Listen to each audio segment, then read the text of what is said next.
Hello and welcome to another episode of Medicare Madness, where we aim to simplify Medicare and cut through the myths related to Medicare and senior sales. My name is Peter Walker. I'm the National Sales Director for Equita Medicare, and I'm joined by my partner in crime, Cole McCoy. Cole's the Regional Sales Director for EFIS in the Midwest, and we've been doing business together for a long time. Not only is a final expense badass, but he's also a Medicare master. Cole, who's going to be joining us today? It's got a pretty interesting little lineup here. Yeah, today we get none other than the king of Mississippi, Mr. Ben Boman. He is the owner of Final Expense Services and one of the partners at EFIS, and we're really excited to have him on. So, Ben, are you there? I can hear you loud and clear. All right, man. Well, we are excited to have Mr. Ben on. Ben, we really wanted to get a little bit of a different Ben. We hear the polished, professional guy who has all the right answers. Ben, you are one of the best in the business, if not the best. I mean, I can't think of another person who I would go to get some advice for final expense. But we would love, Ben, to just get to hear your story. Can you tell us a little bit about yourself, where you came from? How did you get in to the place where you are now? I know it's been a little bit of a journey. So tell us about yourself, man. Yeah, definitely. It's definitely been a journey for sure. So grew up, my dad roofed houses. I'm the youngest of 8 kids. So large family for sure. And he roofed houses and ran a roofing company. And I grew up doing that, just, pretty much was destined to do that for the rest of my life, I guess. And to kind of make it short and sweet, I mean, due to a bet between me and one of my brothers, we was actually on a roof, roofing some duplexes. And at lunch that day, there was a picture of a snake for sale. And he pretty much bet me and dared me that I wouldn't, Friday when I got paid, I wouldn't buy that snake. I don't like losing bets. So I bought it, Friday got paid, called the guy on the ad, met him at his house, saw the snake. Long story short, the guy I bought the snake from was Josh Brantley. And first time I'd ever met him in my life. And over the next few weeks, we stayed in contact about how do I feed this snake, or he's doing this. Is this normal? And I didn't know what was happening. And he calls me up one day and says, "Hey, me and my girlfriend are going out to eat. Why don't you come?" And me and my wife, now girlfriend at the time, we went and met him and was eating, and we're just sitting there eating. And he was like, "Man, so what do you do?" And because he was talking about I was dirty and real nasty when I came to get the snake, because I just got off work roofing houses. And I told him, he was like, "Man, how do you roof houses every day?" And I was like, "Man, it's good money in it." And he was like, "Well, man, I just got back from Mobile, Alabama. I made $6,600 last week." And I said, "You made what?" Right? And I was like, what do you do?" And he started telling me he sells insurance, and how you walk into these people's house and they'll give you their bank information and their social and you get a deposit. And I didn't believe him. But I asked him, I said, "How hard is it to do it?" And he said, "Man, you go to Ridgeland, Mississippi. There's a class you take Monday, Tuesday, Wednesday. You don't go to class on Thursday. You study and you take the test on Friday." That is all that was said about it. I had a karate student actually walk in the door. And so I started talking to him a second at the restaurant. That was the end of the story. Well, Sunday night, I was sitting there thinking about going to bed. I went to bed because I got to wake up and get on a roof. And I was like, "Man, this is just, horrible." I was like, "I wonder how this class works." So I was literally Google. I didn't know what I was trying to Google. So I was like, insurance test Monday through Wednesday, off on Thursday, test Friday, right? In Ridgeland, Mississippi. And, probably the only person that's ever Googled it that way, but it actually pulled up. I found it. And it was just one of those moments, you know what I mean? Like a moment that changes your life. I'm laying in bed, and I remember texting my brother Sunday night, said, "Hey, man, I hate to do this to you, but I'm not going to be there tomorrow."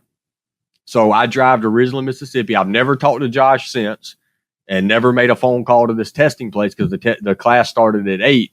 So I just woke up like at 6:30 and started heading that way. And about an hour and a half away, and I walked in, and he was like, "Oh, you're supposed to register, and we don't accept cash or check. You had to prepay." And I was like, "Man, I drove an hour and a half to do this. I don't even know if this is something I want to do, but I'm willing to hand you this cash money and sit in this class if you'll let me." And I mean, I had to do a salesman job. That was my first sale. I had to sell him to let me even be in the class. and never told anyone what I was doing. I mean, no one had a clue because I was like, this is going to be something crazy and I don't want to get laughed at for it. And Friday, when I went and took the test, I went to Bass Pro because they said that the score would be posted at 3:00, and they gave me the website. So I went to Bass Pro and was just walking around. I ain't have no money to spend. I was just walking around, and I kept hitting refresh on my phone every 2 minutes, starting at like 11:30 a.m., even though it ain't going to be posted till 3.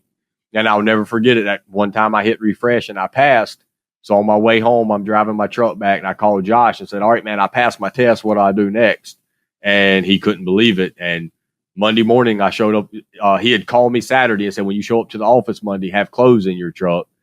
I showed up. I didn't know anybody. I walk in, met Ricky Whitman. He said, you're the guy that went and passed the test without talking to anyone. And I was like, I guess so. He said, well, you got your bags? I said, yep. He said, all right, I'm going to introduce you to Jeremy Brantley. He said, you're going to get in the car with him. Y'all are headed to Nashville, Tennessee. And on the way driving, first time I ever met him, on the way is like, we got to stop to make in Birmingham. I tried to see this couple last week and they no-showed me. I didn't know what a no-show was. So we walk in and they was watching American Idol on TV. We walk in, sit down, and it was like 8:30 at night. I'll never forget it for the rest of my life. He wrote a $211.32 husband and wife. We got in the car and he was like, let me show you how much I made. He said, get your phone out, 211.32 times 12 times 60%. Times 75% advance, and I was sold. I mean, that was he ended up writing 60%. That's big 60% contracts, right? Massive contract. Wow, that's incredible, Ben. So you stumbled into the industry, and if you ask a lot of people in the final expense industry, they probably, if they don't know you, have at least heard of you. So how did you go from being the guy in the truck that just stumbled into this deal to being, I don't know what you're at, but I think you'll finish the year off, what, 6-7 million? Hey, well, let me, before you even get there, when you don't jump the gun. I'm interested. Yeah.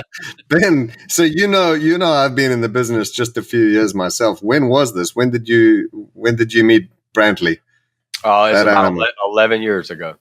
11 years. All right. Well, now we can take it to the next part that Cole wanted to find out. Like, how do you go from that guy, roofing, to a multi-million-dollar success story in the final expense industry? I mean, it's incredible.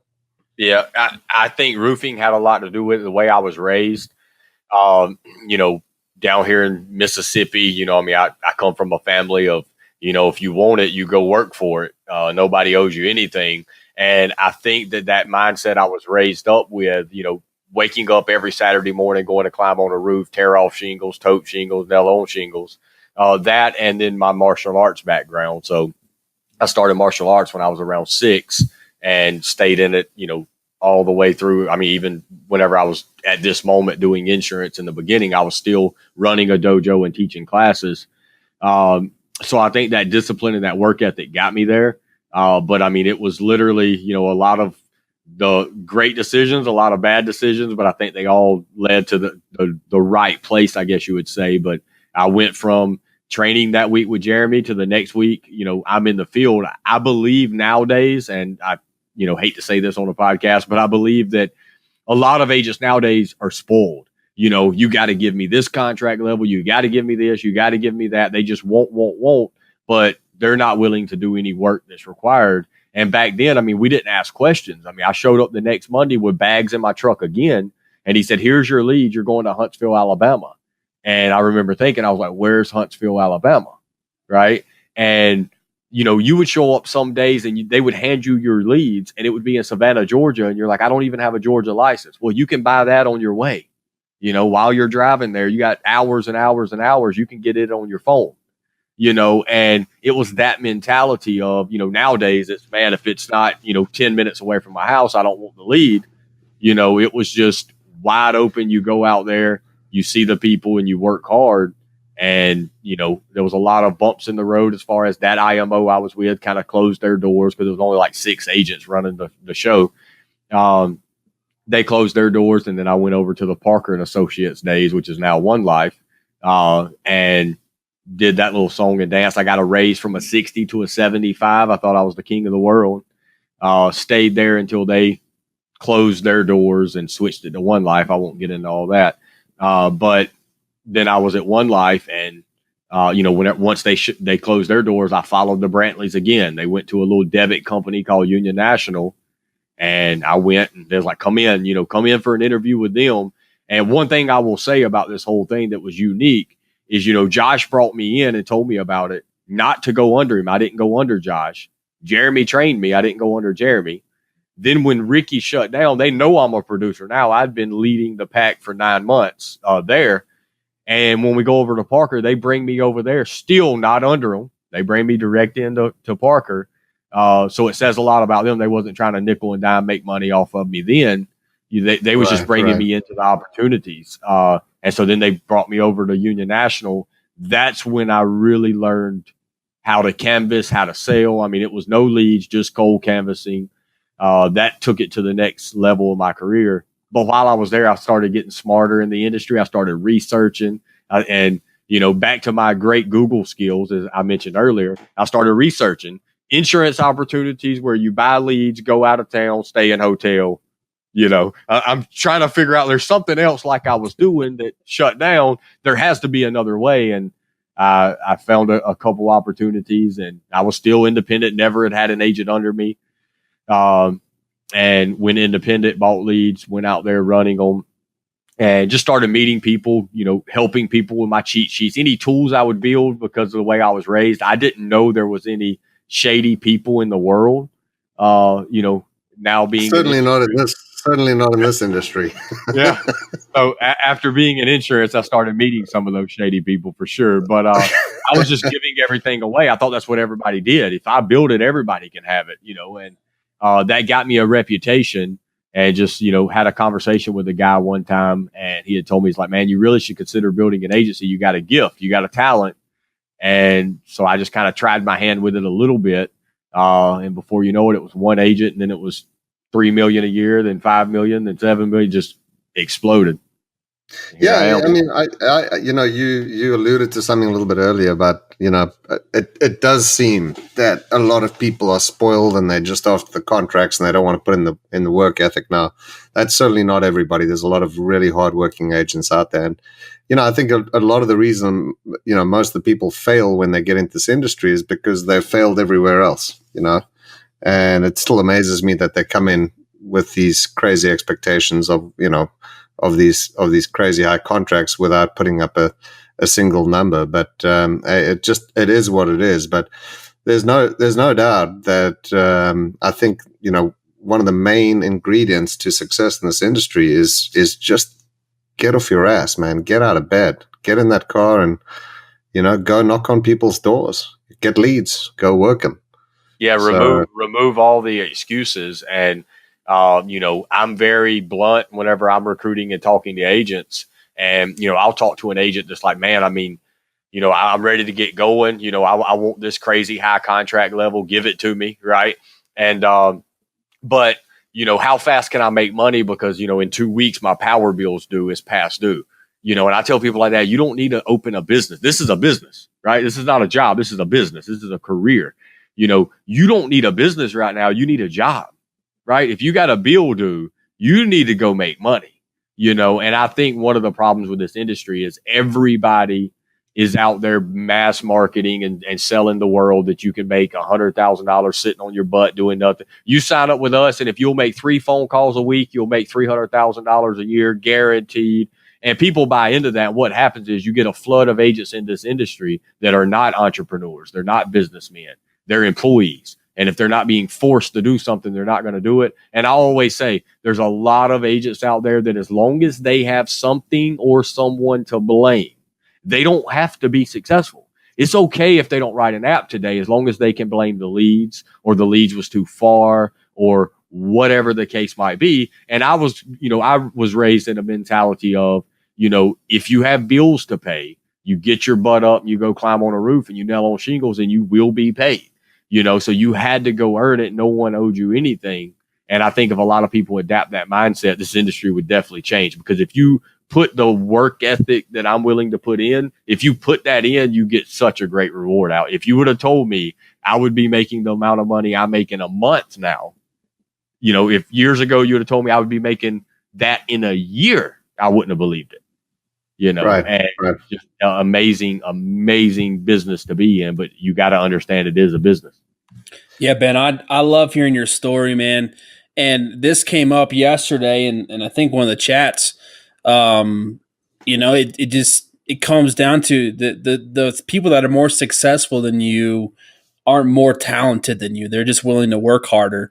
And I think you take that by the horns and just grind. And that's something that I've always looked at. Even going, I spent some time with you this summer in Mississippi, and just seeing how you go out and fish. We went and ran the trot line, and give us like 30 seconds on that, because that's just a little segue. We won't spend much time there, but can you just explain what a trot line is? Because that, seeing you work that like this little tiny man with man strength running that line was unbelievable for me. But what is a trot line, Ben? Yeah, so a trot line is pretty much a line we run from one bank of the river to the other with 100 or so hooks across it. And we was raised that way we spent a lot of the weeks and weekends on the river. And I have a net. I go out and catch my own shad. You spent no money on things, doing it that way. You'd go out and catch your own bait, drive the boat to the line, find the line, pull it up. If there's snakes there, whatever, you just knock them out of the way. And you pull the boat along by pulling this line. And every time you get to a hook, you put a bait on it. And then when you go run it, you're pulling that line, and there'll be big fish, as you saw, very, very large fish, catfish and things on these lines. And you grab them with a hook, pull them in the boat, unhook them, and, take them back and skin them. And it's just that mentality and the way I was raised of, I've had a lot of people come there. I've had a lot of people come to the camp and hang out with me and fish. And you can see a lot of how people are raised, by how they react and how they do. There's people that just sit there and watch and do nothing. And then it's those people that if I see someone doing something and I see an opportunity to help, I just was raised in, I don't even ask. I just step in and try to help. It bleeds in everything I do. You've got the opportunity to do it, Cole. Come down here and hang out with me in my element. But a lot of people that want to see hard work, come hang out with a country boy, outside of work, come hang out on a weekend or whatever. And it's nonstop. When we wake up, it's, let's pressure wash the house or paint the house or cut the grass or go run a trot line. It's just, you're always active. You're always doing something. And to touch on what you said about there's no, I'm not more talented. Anybody listening to this right now, I guarantee you, you could be way better than I am. I'm not saying I'm the greatest by no means. There is absolutely nothing special that I do at all. It's just a lot of people wonder how I know the things I know. It's just because I didn't know the things, so I started reading agent guides. My builders here, like Cole can tell you, I have a philosophy that I teach every single night. Before I go to bed, I watch at least, a 5 to 8 minute video on something I don't know. Excel. A year ago, I couldn't have spelled Excel. I actually put 2 L's in it. I'm not joking. And now, I can do most of what Excel can do. And it's not because I knew how. I've watched 500 videos on how to use Excel and what else can it do. It really comes down to work ethic. If you want to be successful, if you want to be a great agent, or if you want to run a successful agency, whatever your goals are in this industry, my number one piece of advice is stop making excuses and just work harder than the guys doing it. If you want to compete against me, be willing to work a lot is all I'm gonna say. Well, just to add on to that, Ben. I've been in business a long time, and I can tell you one thing: I've changed, vocations and businesses on a few occasions, and you gotta love what you do, man. First and foremost, you can't be if you can't get along with the people that you're meeting with every day, and you can't handle that demographic. It's not for you, then get out, because you're going to fail. You first and foremost, you got to love what you do. And then it's just bust your hump. You got to get out there and work harder than everybody else. And you can almost not fail in this business, quite honestly. You've done it, I've done it, Cole's done it, and it's such an incredible opportunity. It's almost impossible to fail, and especially when you're plugged in under somebody like you. You know, you and I, we didn't always work together. We worked at the same IMO previous to joining Equita, and that kind of leads me into my next question. You're one of the main reasons that I'm working with you and Eric right now. So you've been with Equita for 2 years, is that correct? Not quite. I want to say it's about 22 months. Yeah, I'm about 20 months. So, how's that been? How's that move been for you? Do you feel like it was a big change for you? Oh, it was life changing for sure. One of the things that it really opened my eyes was, back before coming to Equita, it was just, money coming in. What do I do with the money? Work, it was just not a structure. I remember sitting down with Eric. He's asking what my premium per lead is and what's our number one company and how much, closing percentages my agents have. He's asking all these questions. I'm like, I don't have a clue. I recruit hard. I work hard. I train hard. We make a lot of money. That's all I know. And he's taught me ways to run a business and track my business, that I wouldn't have experienced without coming there. He's opened up a lot of doors. Eric Brennan is definitely somebody that, I tell everybody he lied to me when I signed up because he told me a list of things he was going to do. If I come on board, here's what he's going to do. And he completely lied because he did way more than that little list of things he said he was going to do. It has literally changed my life. It's changed a lot of my agents' life. I had a lot of agents that came with me and so many messages from them that said, hey, please, a guy in Arkansas texted me and said, I'm ride or die with you and I'd follow you anywhere. Please don't ever leave Equita. Right. So that loyalty to say, hey, I would leave with you no matter what, but please don't leave. That was the mindset we had. We had some people that had the grass is greener mentality and went back, left Equita, go back to the other IMO, and they stayed about 3 weeks and came back. There's like, man, it's not, that's not what they're saying it is. So, I mean, I would say that it has been one of the greatest decisions in my career. And I honestly believe that this is just the tip of the iceberg. I say the next 2 years, it's going to be very, very exciting. Well, in short, I'll tell you a little quick just side story. Ben called me on a Sunday evening. I think it was 22 months ago. I think you had just joined Equita, and I had an agent of mine up in Michigan who really hadn't done any business and called me out of the blue and said, "Yeah, I heard Ben's moved to Equita. I'm thinking about moving over there. Can I get a release?" And I said, "Of course, Mark, that's not a problem." I mean, he wasn't making me any money, and I'd actually moved, seriously onto the Medicare thing. And I said, "Not a problem at all, Mark. Just, tell him to send the paperwork over. I'll sign it. Go join Ben. If you're going to join anyone, join Ben. He's a great guy." You and I were friends a couple of years before that. And Ben called me up and said, "Peter, I just want to make sure that this is true because this guy called me and said that you said it was fine."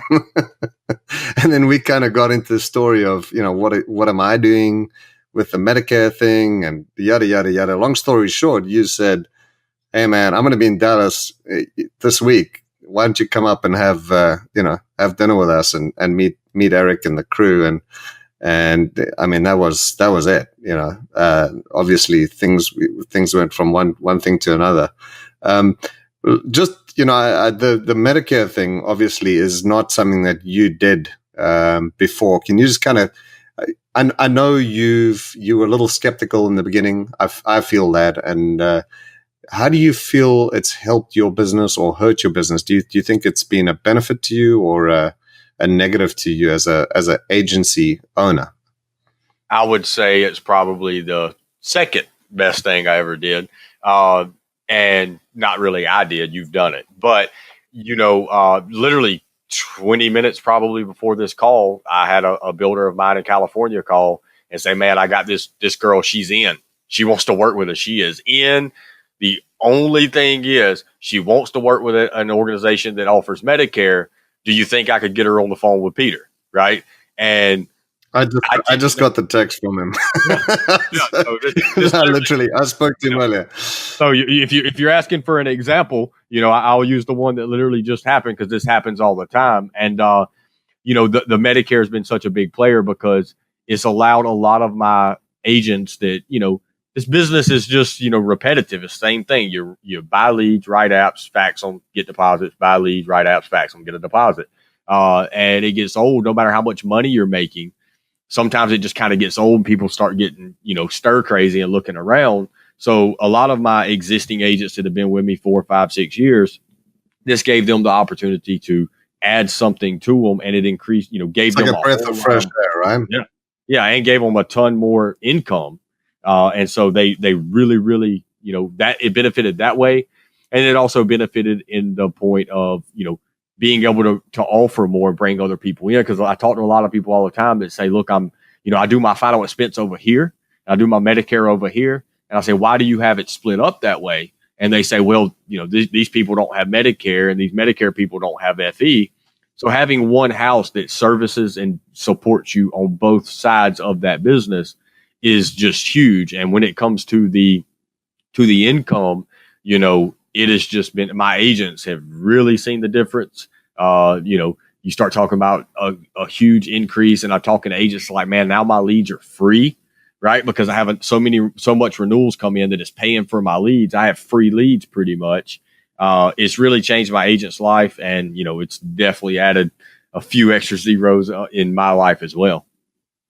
Yeah, I mean, it's not so much about the money for the IMO or for the agency leader or for the general agency. It is money, and over time that adds up. It can be a significant income, but it's not quick money. Where final expense, it's money now.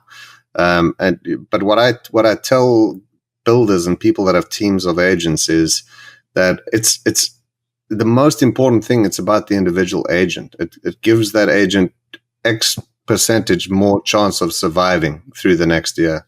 You got 100 plans on the books. You've just given yourself a $2,000 a month base salary. That changes everything for many people. And no, it's fantastic, man. And honestly, I couldn't have done it without you and Eric. Just having the support of the IMO behind us, and I think it's a fantastic partnership, and I think it's been massively beneficial to both of us. Now, I got to just tell you something. I'm not sure I'm supposed to be talking about this or mentioning it, but one thing that really excites me, and I don't know if it's news yet, is Ben Boman is moving out of Meridian, Mississippi. Is that true?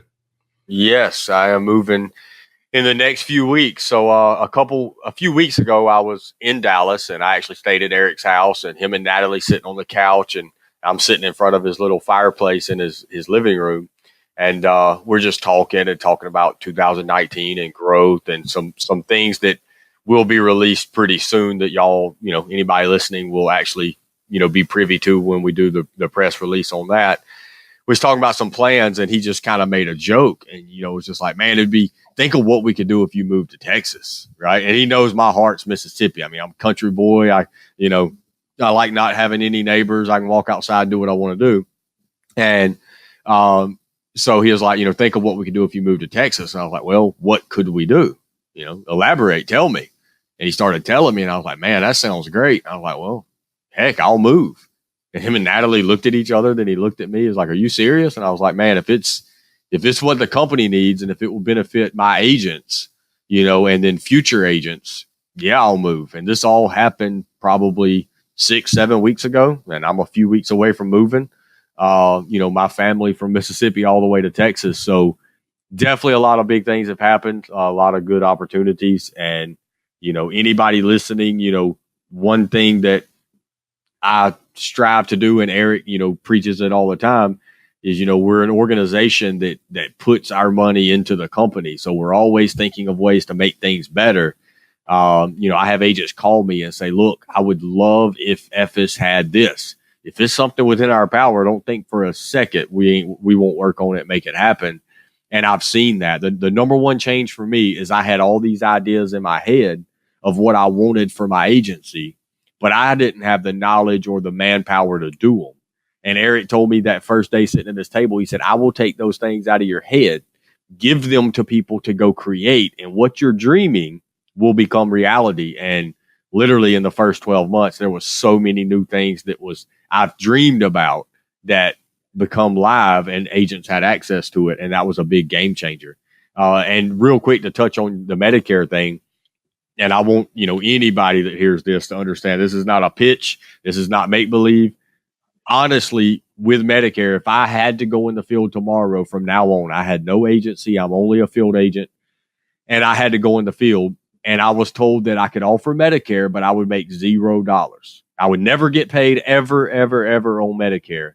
I 100% would offer it if I was a field final expense agent, just for the simple fact of all of the business and referrals I would pick up by having Medicare is going to pay me way more money than I would ever make without having it. So also getting paid off the Medicare is a great bonus as well. So, anybody listening, I would definitely consider having Medicare in your bag 2019.